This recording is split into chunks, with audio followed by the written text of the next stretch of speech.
प्रिय दर्शकों, आप सभी का स्वागत है हमारे इस YouTube चैनल पर। दर्शकों, आप सभी ने हमें इतना प्यार दिया है और हमारे चैनल को इतनी पॉपुलैरिटी दी है, उसके लिए मैं आप सबका तहे दिल से धन्यवाद करता हूं। दर्शकों, हमारा प्रयास ये होता है कि हम हमारे इस चैनल पर आपको हमेशा ऑथेंटिक जानकारी, ट्रू जानकारी और वैल्यूएबल जानकारी आपको दे पाएं। और हमारा ये प्रयास होता है कि वो जानकारी बहुत ही साधारण शब्दों में हो, ताकि आप सभी को वो बहुत आसानी से समझ आ सके।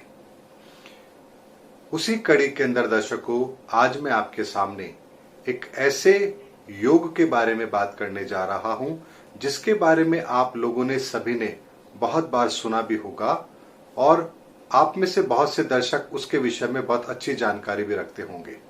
लेकिन उसके बावजूद भी जब आप कुंडली के अंदर उन योग को देखते हैं और फिर जब उसकी प्रेडिक्शन करते हैं, तो हकीकत में रिजल्ट कुछ और होते हैं और कुंडली कुछ और कह रही होती है। ऐसा क्यों होता है? आज हम बात करेंगे एक ऐसे योग की जिसे हम कहते हैं पंच महापुरुष योग। दर्शकों, सबसे पहले एक चीज को समझना बहुत जरूरी है कि आखिर ये पंच महापुरुष योग है क्या। दर्शकों, 9 ग्रह होते हैं जिसमें से राहु और केतु एक छाया ग्रह हैं, जिनकी वजह से कोई भी योग नहीं बनते हैं, बल्कि वो ग्रहों को दूषित भी करते हैं और उनकी वजह से ग्रहण योग भी बनता है। लेकिन राहु और केतु की अपनी इतनी ताकत नहीं है कि वो खुद के दम पर कोई योग बना पाए। उसके बाद बात करें सूर्य की और चंद्रमा की। सूर्य और चंद्रमा ये 2 ऐसे प्लैनेट हैं जो अपने आप में बहुत ताकत रखते हैं, क्योंकि सूर्य से लग्न कुंडली बनती है और चंद्रमा से चंद्र कुंडली बनती है, और दोनों ही प्लैनेट स्थायी तौर पर हमारे जीवन में बहुत गहरा संबंध रखते हैं। जैसे चंद्रमा मन का कारक है, 2.25 दिन में अपनी राशि बदलता है और उसी से हमारे महीने बनते हैं, यानी 1 माह का समय चंद्रमा से ही निर्धारित होता है। उसी तरीके से सूर्य भी हर 1 माह के अंदर अपनी राशि बदलता है और उसका कार्यकाल भी निर्धारित है, यानी लगभग हर महीने की 14 तारीख के आसपास वो अपनी राशि बदलता है। जैसे आप लोग मकर संक्रांति के बारे में जानते हैं, यानी कि 14 जनवरी या कभी कभी 15 जनवरी को सूर्य मकर राशि में प्रवेश करता है, उसे ही संक्रांति कहते हैं, यानी मकर संक्रांति, यानी कि सूर्य का मकर राशि में प्रवेश। तो सूर्य की भी अपनी एक गति निर्धारित है, हर माह वो अपनी राशि बदलता है। चंद्रमा भी 1 माह में अपना पूरा चक्र 12 राशियों का कर लेता है, इसलिए इन दोनों का विशेष महत्व है। अब बात आती है कि इन 4 प्लैनेट को हमने अलग कर दिया तो बाकी बचते हैं 5, और इन्हीं 5 ग्रहों से ये योग बनता है जिसे हम कहते हैं पंच महापुरुष योग। अब आपको आज एक बात समझ आ गई होगी कि ये पंच महापुरुष योग क्यों इन 5 ग्रहों से ही बनता है। कौन से 5 ग्रह? यानी कि जो 4 ग्रह हमने अभी डिस्कस किए, उसके अलावा जो बाकी के 5 ग्रह हैं, यानी कि मंगल, बुध, गुरु, शुक्र और शनि, ये 5 ग्रहों से ही ये पंच महापुरुष योग बनता है। और हर ग्रह से बनने वाले इस पंच महापुरुष योग का नाम भी अलग है। जैसे मंगल से यदि ये बनता है तो उसे रोचक नाम का पंच महापुरुष योग बोलते हैं। गुरुदेव बृहस्पति से यदि ये योग बन रहा है तो उसे हंस नाम का पंच महापुरुष योग बोलते हैं। और यदि ये शुक्र से बन रहा है तो उसे मालव्य नाम का पंच महापुरुष योग बोलते हैं। और यदि शनि से ये योग बन रहा है तो उसे शश नाम का पंच महापुरुष योग बोलते हैं। और यदि ये बुध से बन रहा है तो उसे भद्र नाम का पंच महापुरुष योग बोलते हैं। अब दर्शकों, आपको यह भी समझ आ गया कि कौन से ग्रह से कौन सा योग बनता है और उसका नाम क्या है। दर्शकों, ये पंच महापुरुष योग यदि सूर्य और चंद्रमा यदि साथ आ जाएं ग्रह के, तो भी ये भंग हो जाता है, और यदि नवमांश में ये नीच के हो जाए तो भी ये पंच महापुरुष योग भंग हो जाता है। लेकिन इसके साथ ही कुछ अपवाद भी जरूर हैं। जैसे यदि बृहस्पति के साथ में चंद्रमा आ जाता है तो उसे हम गज केसरी योग कहते हैं। ऐसे में यदि पंच महापुरुष योग बन रहा है और साथ में यदि चंद्रमा आ गया तो ये यहाँ पर सोने पे सुहागा हो गया, यानी यहाँ पर ये अपवाद हो गया कि चंद्रमा के साथ आ जाने से ये योग भंग हो जाता है।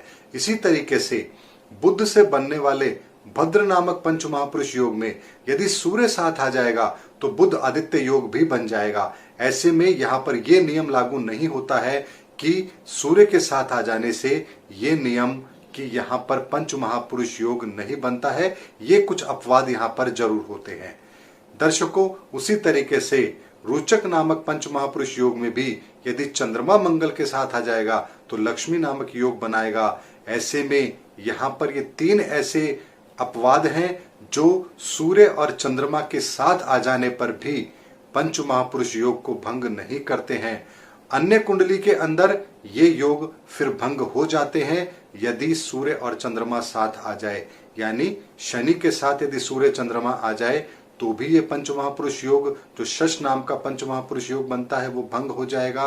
और साथ ही यदि शुक्र के साथ भी चंद्रमा और सूर्य आ जाए तो ये पंच महापुरुष योग भंग हो जाता है।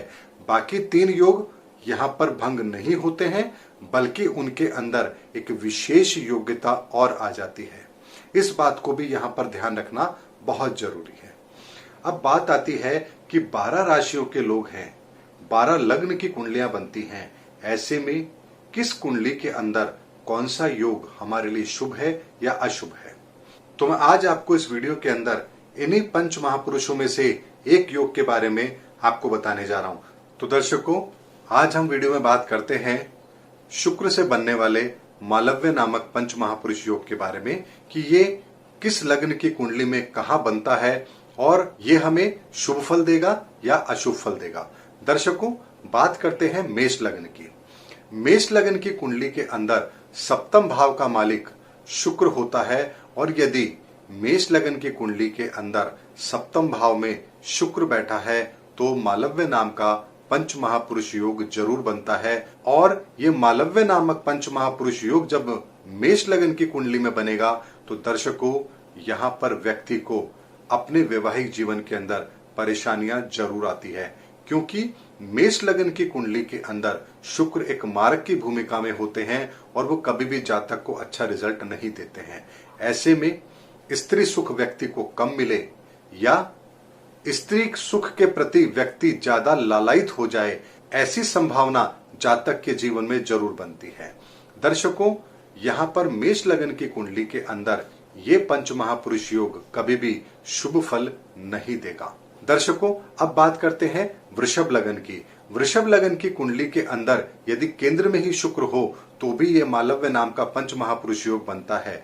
ऐसे जातक बहुत ही सुंदर होते हैं देखने में और उनके रहने का तरीका भी बहुत ही अच्छा होता है। फैशन के मामले में उनकी समझ बहुत ही अच्छी होती है और कहीं पर भी जब वो बैठेंगे तो अपनी पर्सनालिटी और अपने रुतबे से सभी लोगों का ध्यान भी आकर्षित जरूर करेंगे। ऐसे जातक बहुत ही साफ सुथरे, बढ़िया और डिसेंट तरीके से रहने के आदी जरूर होते हैं और ऐसे जातक को जीवन के अंदर वैवाहिक जीवन का सुख भी अच्छा मिलता है।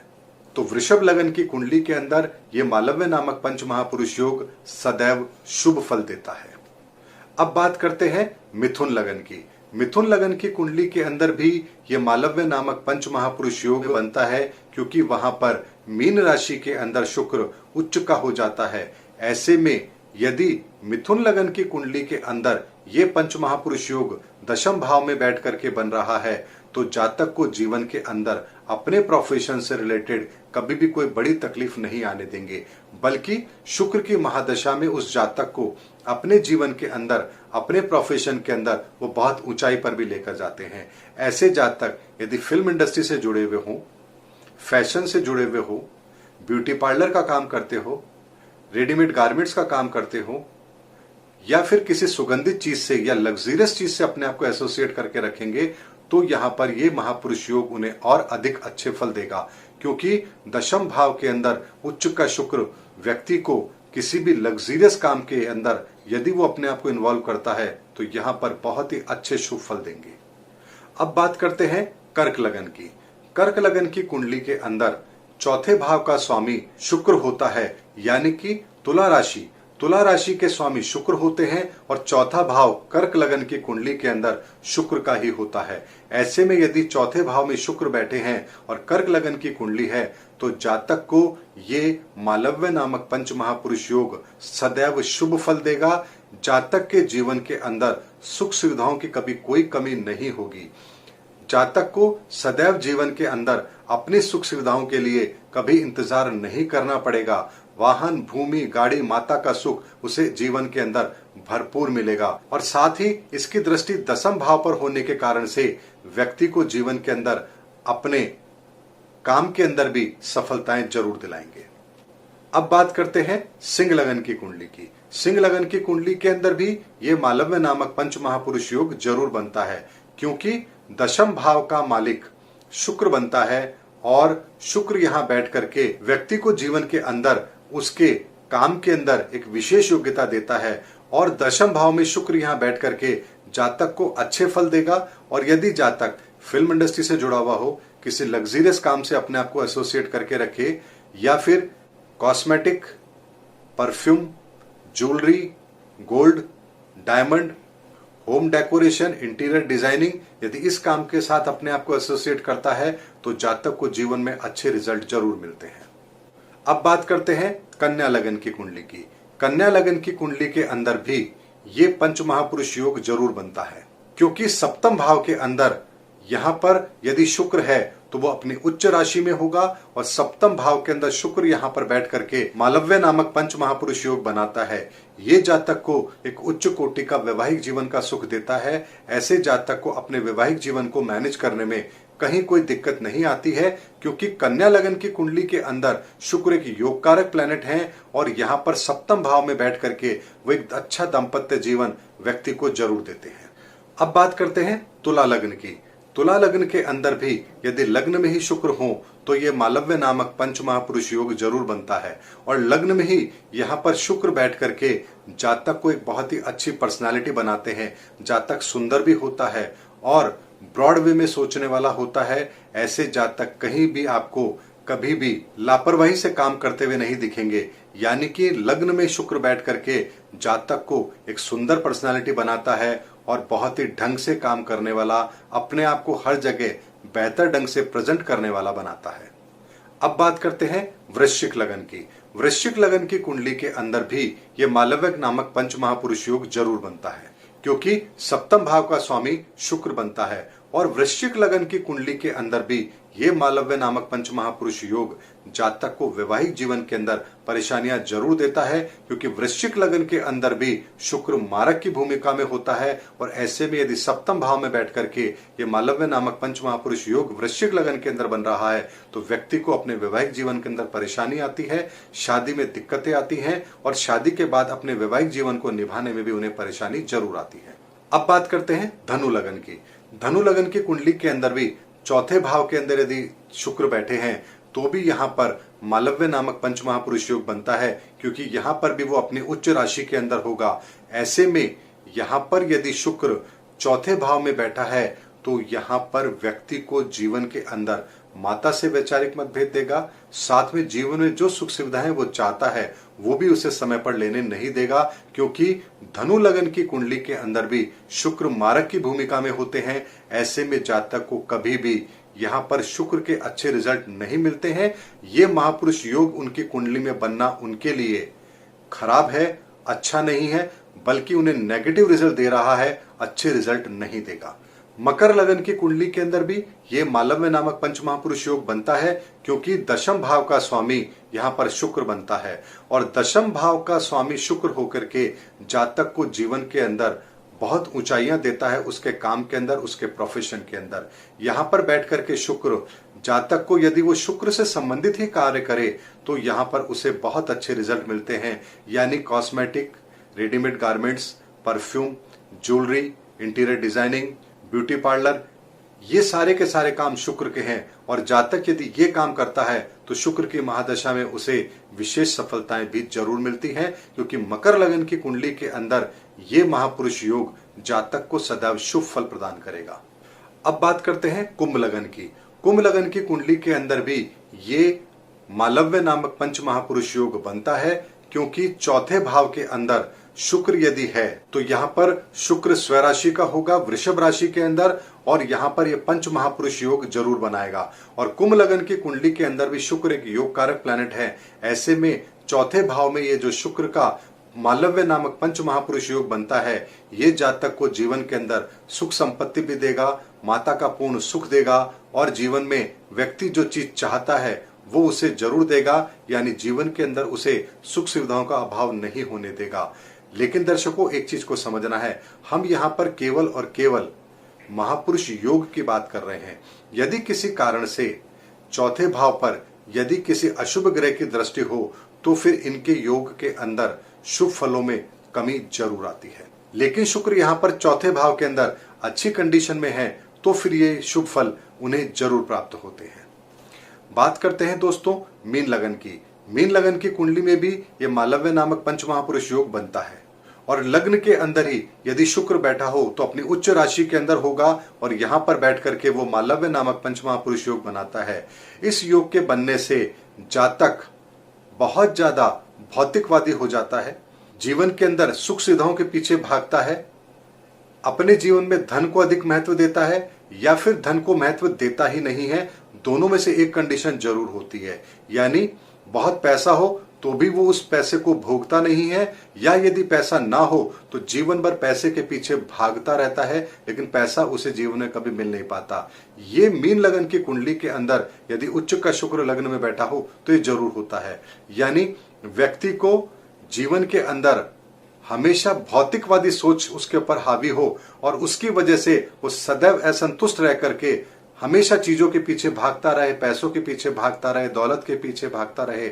ऐसी परिस्थिति उसको यहाँ पर मीन लगन की कुंडली के अंदर ये शुक्र जरूर देते हैं, क्योंकि एक मारक की भूमिका में होने के कारण से ये प्रभाव जातक को जरूर मिलता है। और सप्तम भाव पर दृष्टि होने के कारण से भी व्यक्ति को अपने वैवाहिक जीवन के अंदर परेशानियां जरूर देते हैं।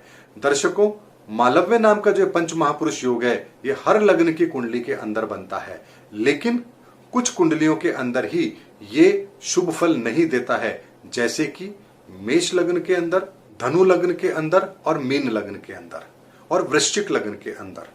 केवल ये 4 लग्न ऐसे हैं जिन लग्न के अंदर ये मालव्य नामक पंच महापुरुष योग शुभ फल नहीं देता है, अन्यथा हर लग्न के अंदर ये योग जातक को शुभ फल जरूर देगा। दर्शकों, उम्मीद करता हूं मैंने आपको शुक्र से बनने वाले मालव्य नामक पंच महापुरुष योग के बारे में आपको जानकारी देने का प्रयास किया है कि किस कुंडली के अंदर ये कब कहां पर बैठ करके कौन सा योग बनाता है, और किस जातक को ये शुभ फल देता है और किसको अशुभ फल देता है। उम्मीद करता हूं मेरा वीडियो आपको जरूर पसंद आया होगा। अगले वीडियो में फिर आपसे मुलाकात होगी, तब तक हमारे चैनल पर बने रहिए। अगले वीडियो में फिर आपसे जल्दी मुलाकात करेंगे, तब तक के लिए जय हिंद, जय भारत।